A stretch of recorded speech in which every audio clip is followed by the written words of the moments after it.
Hola, bienvenidos al canal Inteligencia Espiritual. Seguimos acercándonos a este tema tan interesante de la inteligencia espiritual y en esta ocasión vamos a hablar sobre la mente, el cerebro y la fe. Si queremos profundizar en la Biblia sobre los aspectos de la fe, indudablemente tenemos que acudir a la carta de Hebreo. En esta carta de Hebreo encontramos lo más importante acerca de la fe. La misma está dirigida a un grupo de creyentes que valoraban renunciar a la fe por pruebas y dificultades que estaban pasando.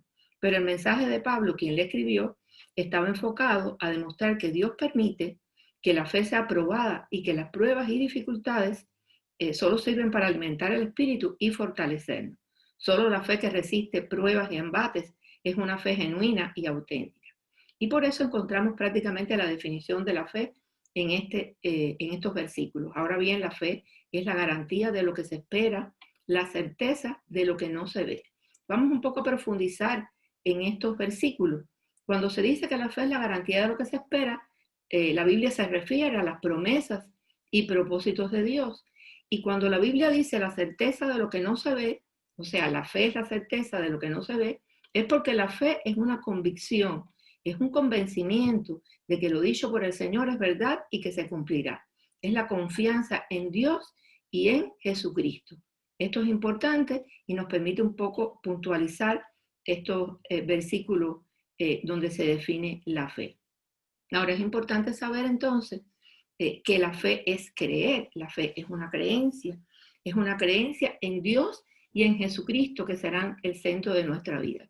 Pero es importante también destacar y recordar que la fe es un don y es un don porque es un regalo inmerecido que recibimos de Dios, no por nuestro comportamiento, no por nuestras características, no por nuestras cualidades, sino por la gracia de Dios. Es un regalo inmerecido que recibimos y por eso en Efesios 2 del 8 al 9 está claramente expresado, porque por gracia soy salvo por medio de la fe. Y esto no de vosotros, pues es don de Dios, no por obras para que nadie se gloríe. Esto es importante saberlo, que es un regalo inmerecido que recibimos cuando estamos en un estado de indigencia espiritual. O sea que Dios nos hace este regalo para que nosotros lo recibamos. Y es importante destacar este hecho. Ahora, también es importante destacar que la fe nos sirve para defendernos de los dardos del fuego del maligno. Fíjense esto que dice en Efesios 6:16, que interesante. Sobre todo, tomad el escudo de la fe, con que podáis apagar todos los dardos del fuego del maligno. O sea que necesitamos ponerlo la armadura de Dios para luchar contra el enemigo y específicamente el escudo de la fe para apagar los dardos del fuego del maligno.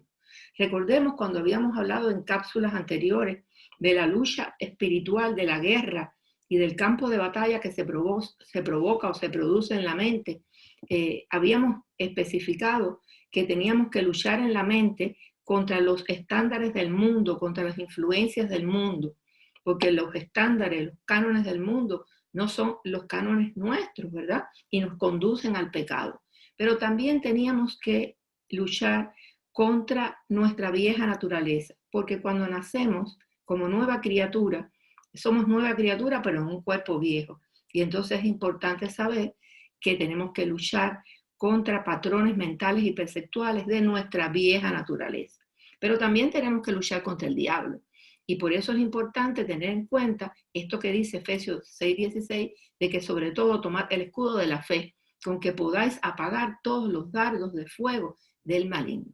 También es importante concebir la fe para alcanzar la victoria desde Cristo. Fíjense lo que dice Primera de Juan 5:4, porque todo lo que es nacido de Dios vence al mundo, y esta es la victoria que ha vencido al mundo, nuestra fe.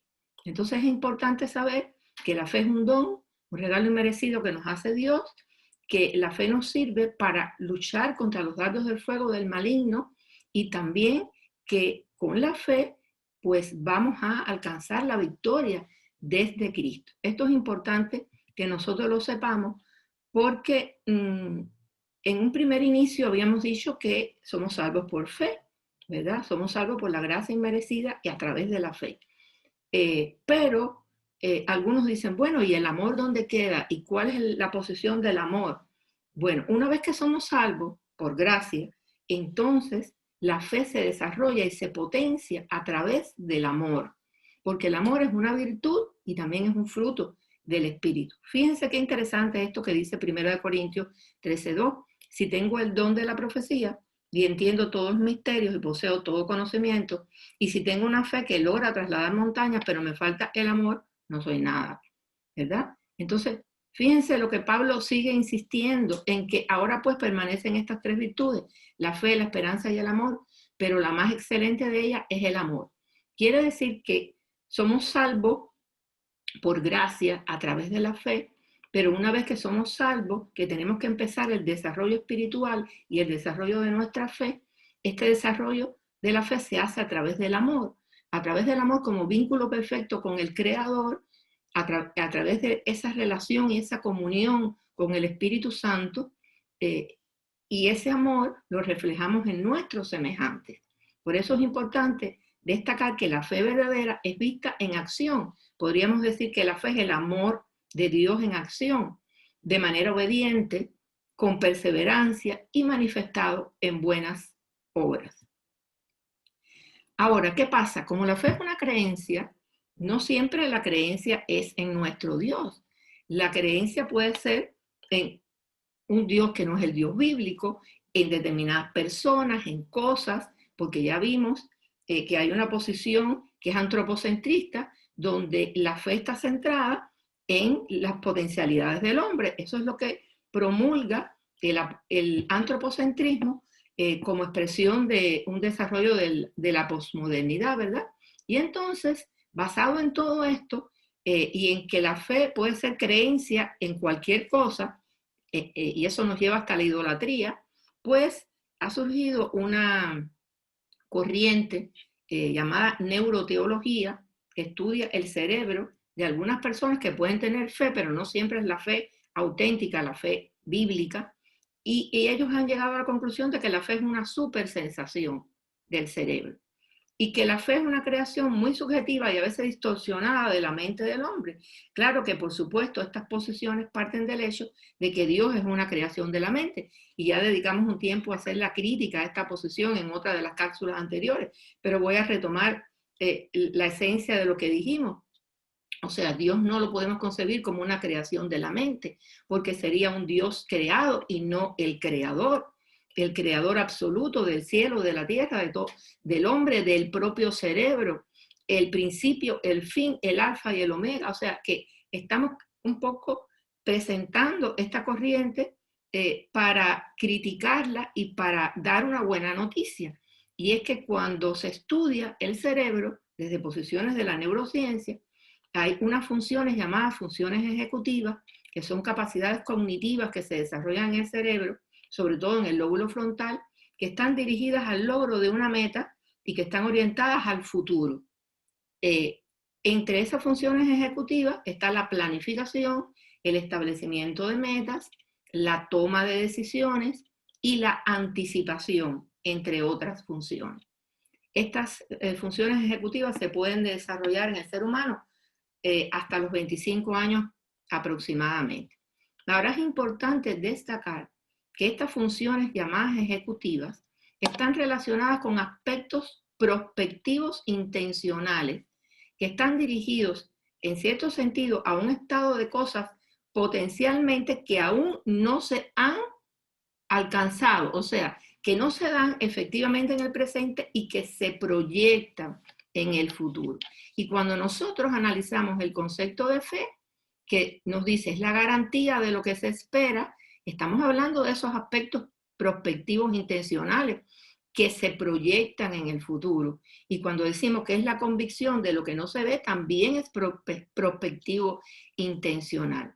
Quiere decir que el cerebro humano está diseñado por Dios para que el ser humano desarrolle la fe de manera natural y que tome las decisiones de actuar por fe. Solo depende que el Señor te llame, que tú escuches el llamado, que te arrepientas y que lo tomes como el centro de tu vida. Fíjense qué cosa más interesante. O sea, todo el diseño anatómico y funcional del cerebro está en función de que tú puedas desarrollar la fe. Solamente tienes que ver a quién pones en el centro de tu fe, cuál es el objeto de tu fe. O sea, es importante esto, o sea, el cerebro está diseñado de forma natural para que tengamos fe, pero tú tienes que determinar cuál va a ser el objeto de tu fe. Porque, por ejemplo, si observamos este gráfico que se presenta en esta diapositiva, que dice en qué o en quién tienes puesta tu confianza, qué tienes en tu mente y en tu vida como prioridad, cuál es el objeto de tu fe. Fíjense que en primer lugar esta persona X tiene a la familia, después tiene el dinero, después tiene el trabajo, entonces él puede tener fe en las personas, en el ser humano, en el dinero, pero esta fe no es la bíblica, esta fe no es auténtica, esta es la fe que se proyecta a partir de una posición antropocentrista, que tiene al hombre como centro del universo y que cree en la voluntad del hombre y no en la voluntad de Dios. Pero qué diferente es cuando hay una fe auténtica, una fe bíblica. Y entonces el amor de Dios está priorizado, el amor de Dios en Cristo. Porque cuando el amor, que es el vínculo perfecto, está priorizado en tus motivaciones y en tus necesidades como ser humano, pues este amor se refleja en tu familia, en tu trabajo y en todo lo que hagas. Entonces, esta es la fe auténtica, la fe bíblica, que tiene como centro el amor de Dios en Cristo. Ahora, una vez que somos salvos y que tenemos fe, tenemos que preocuparnos y pensar, porque bueno, muchas veces se ha dicho que cuando estamos hablando de fe, el pensamiento no interviene y que es algo que no hay que pensarlo y que no hay que reflexionarlo, y no es así. Sí hay que pensarlo y sí hay que reflexionarlo, porque ya hicimos la primera pregunta, ¿cuál es el objeto de tu fe? Entonces, a partir de todo esto, tú vas a ahora pensar, ¿qué tengo como centro en mi vida? ¿Cuál es el centro de la fe en mi vida? Pero también tengo que pensar, ¿cómo voy a potenciar mi fe? O sea, ¿cómo voy a desarrollar la fe? Acuérdense que los discípulos le dijeron al maestro, aumentanos la fe. Y yo oro constantemente pidiéndole eso al Señor, que aumente mi fe. Entonces, la pregunta ahora podría ser, ¿estás perfeccionando tu fe? ¿Cómo estás perfeccionando tu fe? Bueno, ya hemos hablado cómo al desarrollar la inteligencia espiritual necesitamos de la presencia del Espíritu Santo y que nuestra mente esté alineada con la mente de Cristo. Necesitamos leer la palabra, porque si leemos la palabra, esta se atesora en la mente y en el corazón y empieza a guiarnos para alejarnos del mal. Esa es la inteligencia espiritual, para hacer la voluntad de Dios. Entonces, es un indicador importante para saber cómo va el desarrollo de tu fe, son las obras. Claro, en la Biblia ya se tiene claro que somos salvos no por obras, sino por fe. No por obras para que nadie se gloríe, para que nadie se jacte, porque el ser humano es un trapo de inmundicia y a lo mejor se va a creer cosas que no son. Entonces, para lograr evitar ese proceso de egolatría, entonces somos salvos por un regalo inmerecido que nos hace Dios. Pero una vez que estamos desarrollando nuestra fe, un síntoma, un signo para saber cómo va el desarrollo de la fe es las obras, pero no cualquier obra. O sea, no cualquier cosa que yo haga puedo decir que es una obra. Y Santiago dice, la fe sin obras es muerta, ¿verdad? Pero no cualquier obra. Son obras que constituyen expresión de la vida espiritual mediante la operación, mediante el control del Espíritu Santo.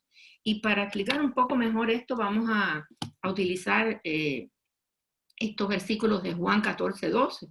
Dice, ciertamente les aseguro que el que cree en mí, las obras que yo hago, también él las hará y aún las hará mayores, porque yo vuelvo al Padre. Estas palabras se las dijo Jesús antes de partir a la casa del Padre a sus discípulos, que estaban un poco confundidos con la noticia de que se iba, de que Jesús se iba. Y entonces Jesús le dijo esto. Pero al interpretarlo, tenemos que saber que cuando dice, ciertamente les aseguro que el que cree en mí, las obras que yo hago también, él las hará. Jesús se estaba refiriendo a que no se podía detener el proceso de evangelización, el proceso de divulgación del evangelio para captar vidas, para captar almas y toda criatura. Entonces, esto es importante. Fíjense que esto se vio perfectamente cuando en el día del Pentecostés Pedro predicó y muchas personas se convirtieron. Bueno, ustedes saben todo lo que pasó el día del Pentecostés. Entonces es importante que nosotros lleguemos a la conclusión de que esa misma palabra con la que Jesús obró, con esa misma palabra hoy estamos levantando a muertos espirituales y trayéndolos a la vida por medio de la proclamación del Evangelio, que no se puede detener, y ese era el mensaje que Jesús le estaba dando a sus discípulos. Y si nosotros nos sentimos discípulos de Jesús, pues este mensaje cobra vida en la actualidad. Esa es la mayor obra que podemos hacer uso de la palabra de Dios para la salvación y el fortalecimiento de la fe de los creyentes. Entonces es necesario que nos levantemos como cristianos y enseñemos con la palabra de Dios y nuestro ejemplo de vida, aquella verdad que el mundo aún no conoce, y defender la fe contra cualquier argumento que se levante en contra de la verdad, porque estos son los nuevos retos de los nuevos tiempos. Yo me he sumado a este reto. Créanme que lo hago por fe y por obediencia. Yo te invito hoy a que analices y que estudies estos versículos. Cree en el Señor Jesucristo. Si no conoces a Jesucristo, te invito a que hagas una oración de fe y que busques versículos que te puedan llevar a los pies de Cristo, porque una oración de fe no basta. Tienes que entregarle tu corazón y en amor para la transformación espiritual. Pero también los invito a estar firmes en la fe, a permanecer fundados y firmes en la fe. Este es el mensaje que les dejo por hoy. Me dio muchísimo gusto estar con ustedes. Será hasta la próxima vez. Bendiciones de lo alto.